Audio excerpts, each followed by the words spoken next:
제주도에서 인사드립니다. 안녕하세요. 은퇴스터디의 열쇠걸음입니다. 뒤에 보시다시피 여기는 제주인데요. 우리나라에서 가족여행 가장 많이 오시는 여행 장소 중에 하나잖아요. 요즘 이렇게 보면은 부모님들 모시고 제주도에 오시는 분들 굉장히 많은 것 같은데요. 꼭 부모님들 모시고 여행 오면 부모님들 이런 말씀 하시죠. 모시고 열심히 검색해서 맛집 딱 가면은 뭐 이런 걸 돈 주고 사 먹냐, 너무 비싸다, 재료 사서 해 먹으면 훨씬 더 맛있다 라든가, 식사하고 카페 모시고 가면 커피 값이 밥값보다 더 비싸다 라고 말씀하신다던가, 관광지 가면 겨우 요거 보려고 여기까지 왔냐 라던가, 또 이제 일정 다 마치고 호텔 들어가면 여기가 하룻밤에 얼마라고, 아이고 너무 비싸다 빨리 가자 라고 말씀을 하시는 경우가 있죠. 그렇다 보면 열심히 준비한 자녀 입장에서는 어떻죠? 이제 마음에 스크래치가 나는 거죠. 그러면서 다음부터는 엄마랑 다시는 여행 안 올 거야 이제 말하시는 경우들이 있는데요. 그래서 부모님들도 요즘 그런 걸 아시는지 카톡으로 자녀들과 여행 갔을 때 꼭 지켜야 할 10계명 해가지고 그런 내용들이 카톡으로 돌더라고요. 이렇게요.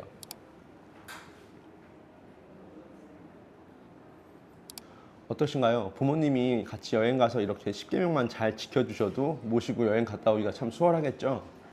이렇듯 계명은 꼭 지켜야 될 규범입니다. 은퇴 준비도 마찬가지입니다. 은퇴 준비가 뭐 재테크를 잘해서 돈을 막 불리는 그런 개인기라기보다는 기본기를 지키면서 내 인생 후반부가 실패하지 않도록 기본기를 지켜나가는 기본 중에 기본이라는 거죠. 오늘의 컨텐츠는 은퇴 준비를 하면서 꼭 지켜야 할 10계명을 이야기해 볼 건데요. 제가 18년 동안 은퇴 상담을 하면서 가장 중요하게 생각했던 부분들, 이렇게 하면 잘 되더라, 이렇게 하면 잘 준비가 안 되더라 라는 경험치를 바탕으로 한번 이야기를 해볼 거예요. 각 나오는 요소 하나하나 본인들은 얼마만큼 해당 사항이 있는지 한번 체크해 보시고요. 영상 끝에는 제가 중요하다고 생각하는 것 몇 가지를 한번 찝어서 다시 한번 말씀드려 볼 테니까 영상 끝까지 시청해 주세요. 자, 그러면 은퇴 준비 10계명 첫 번째부터 시작하겠습니다. 은퇴 준비 10계명 첫 번째는 퇴직연금은 반드시 연금으로 수령하라 입니다. 은퇴자 중 가장 안정적인 생활을 하시는 직군은 혹시 어딘지 아시나요? 네, 맞습니다. 바로 공무원, 선생님, 군인과 같은 직영연금이 있으신 분들입니다. 이분들이 안정적인 연금을 받는 두 가지 이유는요. 첫 번째, 납입 금액이 많고, 두 번째, 납입 기간이 길기 때문이죠. 납입 금액은 개인이 9% 그리고 국가가 9%에서 총 18%가 적립이 됩니다. 또 공무원들은 납입 기간이 가뿐하게 30년이 넘죠. 현재 공무원의 정년은 60세인데 65세까지 연장이 논의되고 있고 거의 대부분이 정년까지는 다니시니까요. 만약 27세에 공무원을 시작하면 65세까지 38년을 납입하는 꼴입니다. 반면 일반 회사원들의 국민연금 납입 금액은 개인이 4.5%, 회사가 4.5%를 납입해서 9%가 적립이 됩니다. 국민연금이 곧 개정되면 조금 더 오르겠지만 개정 전 기준으로는 일단 납입 비율에서 2배 정도가 차이가 나네요. 납입 기간도 회사원들의 정년과 똑같이 60세지만 정년을 채우며 국민연금을 다 끝까지 내는 경우는 드물죠. 뭐 55세 정도를 마지노선으로 잡아야 될까요? 더군다나 회사원들은 공무원보다 입사가 늦는 경우도 흔하고요.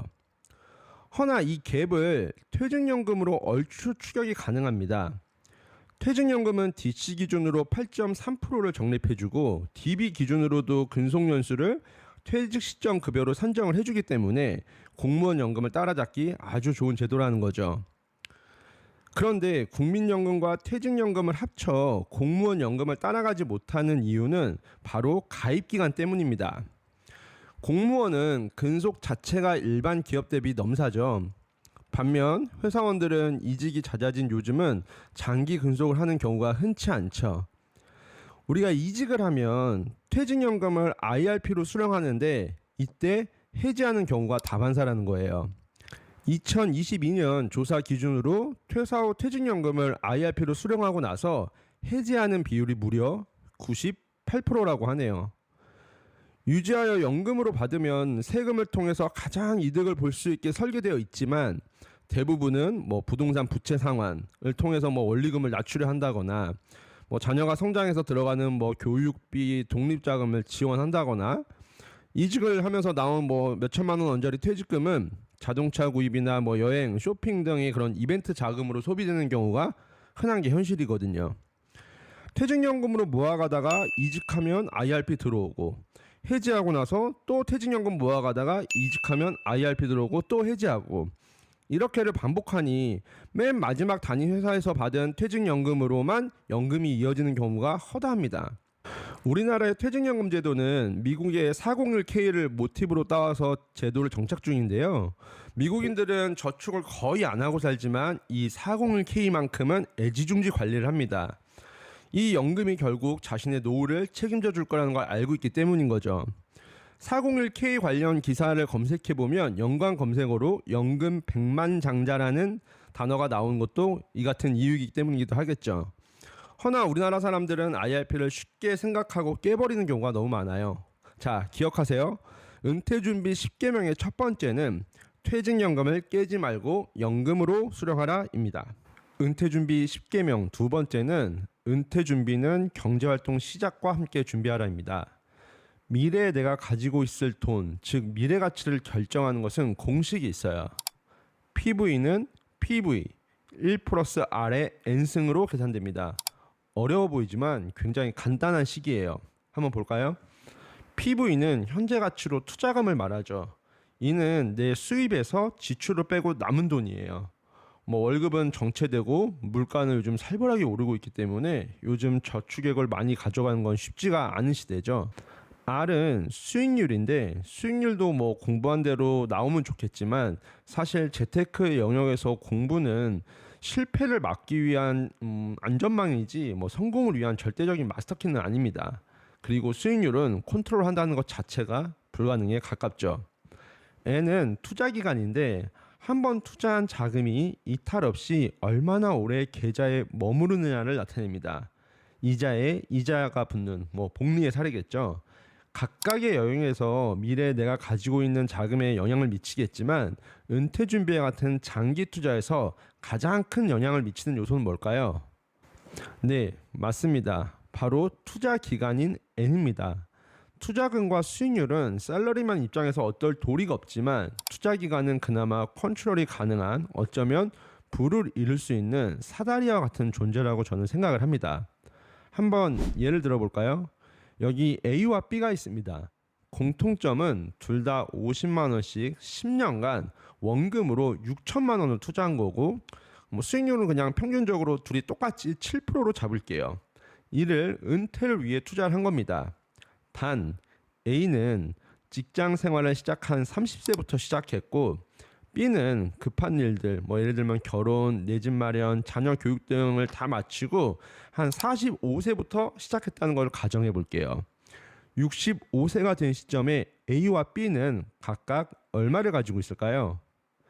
A는 4억 3,500만 원을, B는 1억 6,100만 원을 가지게 됐습니다. 이 금액을 만약에 뭐 20년 동안 정액으로 연금으로 수령한다고 하면 A는 매월 181만 원을 수령하고 B는 67만 원을 수령하죠. 납입 원금은 매월 50만 원씩 10년 6천만 원으로 동일한데도 말이죠. 이런 차이는 원금 수익률도 아닌 투자 기간에서 갈리게 됐다는 것이 문제입니다. 원금은 6천으로 같은데 A는 원금 대비 725%, B는 268%의 수익을 올렸죠. 차액으로 치면 2억 7,400만 원이고 이 차액은 원금에서만 400% 이상 나타나는 차이입니다. 그럼 반대로 계산해 볼까요? A가 만들어낸 4억 3,500만 원을 B가 45세부터 따라잡으려면 똑같이 7% 수익률을 가정한다면 10년간 매월 얼마를 저축해야 될까요? 바로 160만 원입니다. 10계명 중 처음으로 말씀드렸던 퇴직연금을 연금으로 가져가라 하는 것도 이직 시 IRP를 해지하면 이 복리 효과가 초기화된다는 것과 괴를 같이 합니다. 자, 그럼 생각해 봅시다. 이미 지나간 과거는 지나가 버렸기 때문에 복리 효과를 누릴 수 없겠죠. 그럼 은퇴 준비를 할 수 있는 남은 기간 중에 복리 효과를 가장 극대화할 수 있는 시점은 언제일까요? 네, 그렇죠. 바로 지금입니다. 은퇴 준비를 위한 10계명 세 번째는 현실적인 은퇴 생활 수준을 고려하자입니다. 여러분들이 고등학교 때 꿈꾸던 대학 생활은 어땠나요? 제가 고딩일 땐 뭐 남자 셋 여자 셋 그리고 뭐 80년대생 분들은 논스톱을 보면서 대학 생활의 그런 낭만을 꿈꿨겠죠. 그런데 대학 가보니까 어떻던가요? 뭐 송승헌, 조인성, 막 장나라 같은 동기들만 가득할 줄 알았는데 뭐 현실은 더 이상 말 안 하겠습니다. 그럼 취준생 때 상상하던 직장 생활은 어떻던가요? 뭐 깔끔한 정장에 멋진 사원증 메고 커피를 마시면서 막 빌딩 숲을 거닐고 그런 전문적인 직장인들을 생각했겠지만 현실은 맨날 점심은 부대찌개, 뭐 짜장면, 제육볶음 먹고 스타벅스보다는 카페인이 필요해 뭐 대용량 메가 커피를 옆에 두고 뭐 보고서와 미팅 지옥에서 생활하죠. 자, 그럼 여기까지 동의하시나요? 이렇게 우리는 미래를 꿈꾸고 또 현실을 깨닫지만 다음이 있기에 또 꿈을 꾸면서 살아가죠. 하지만 다음이 없는 것이 있습니다. 바로 은퇴 준비예요.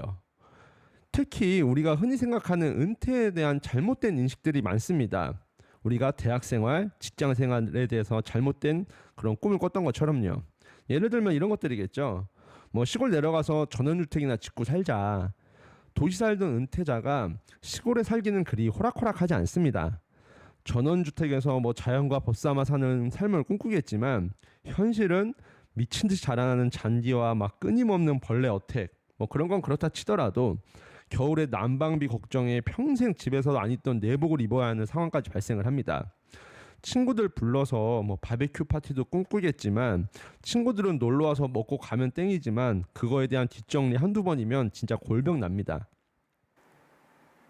은퇴하면 매월 500만 원 정도는 나와야 그래도 뭐 기본적인 생활을 할 수 있지 않을까라고 은퇴 생활에 대해서 오해하는 분들이 많은데요. 우리가 초등학생 때부터 대학 졸업까지 16년을 교육받고 치열하게 경쟁하면서 입사 지원을 해서 우린 지금 회사에 다니고 있습니다.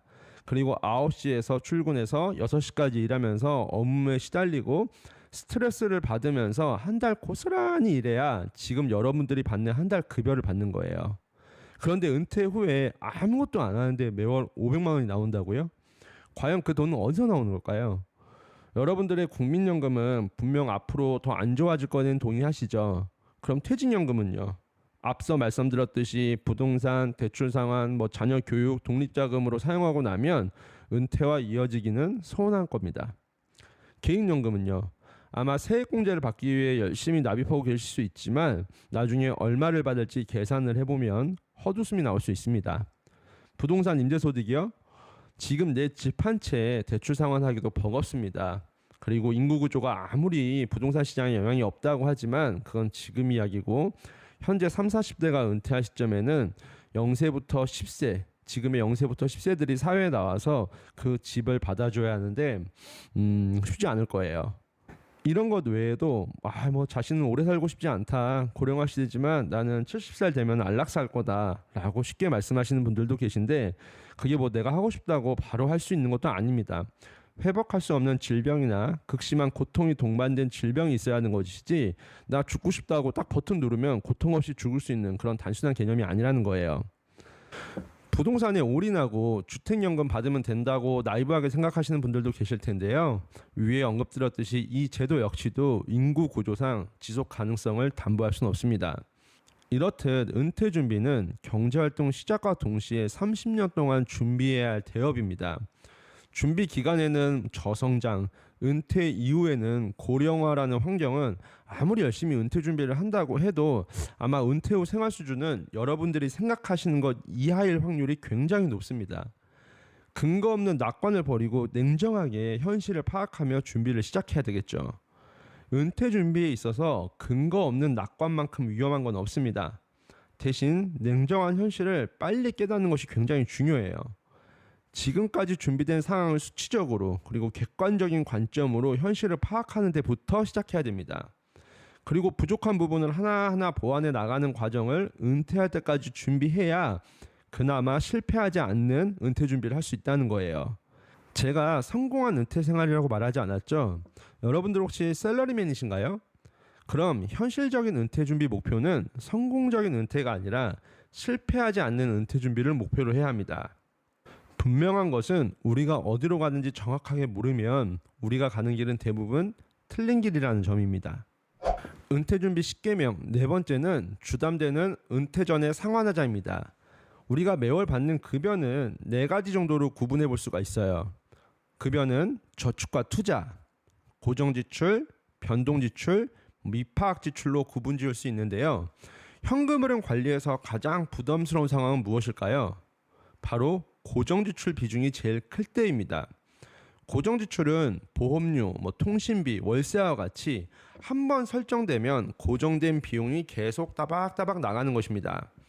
반대로 변동지출은 예를 들면 생활비, 쇼핑, 외식, 장보기 등 이런 금액들은 맘먹고 줄일 수가 있어요. 반면 고정지출은 아낀다고 아낄 수 없기에 부담으로 다가오죠. 그리고 이런 고정지출 중에서 가장 큰 비중을 차지하는 부분이 바로 부동산 담보대출입니다. 보통 주담대는 기본 30년에서 35년 그리고 40년짜리도 나왔더랬죠. 처음 주택 구입을 하고 30년간 부채 상환 완납한 사람이 어딨냐, 팔고 나서 다시 그냥 한 번에 상환해버리는 거지 라고 말씀하시겠지만, 다시 신규 매입하고 나서는 어떻죠? 다시 30년 대출 받아서 집을 갈아타게 하면 리셋입니다. 오히려 대출 완납 만기는 더 늦어지는 거겠죠. 그리고 은퇴 후 집을 팔아서 대출 상환하고 집 다운사이징해서 살면 될 거야 라고 생각하시는 분들도 계실 텐데요. 우리나라 사람들의 잘못된 인식이기도 한데, 집이 하나의 신분이 된 그런 우리나라 상황에서 은퇴 후에 집을 팔고 그 돈으로 부채 상환을 하고 하급지로 간다는 것은 사실 쉬운 게 아닙니다. 극단적인 예이지만 이런 기사도 있었죠. 우리는 집 팔아서 살면 되지 왜 저러고 살아? 라고 하지만 꼭 기사와 같은 극단적인 예가 아니어도 은퇴 후 집을 팔아 현금화한다거나 다운사이징하는 것은 결코 쉬운 결정이 아니라는 것이죠.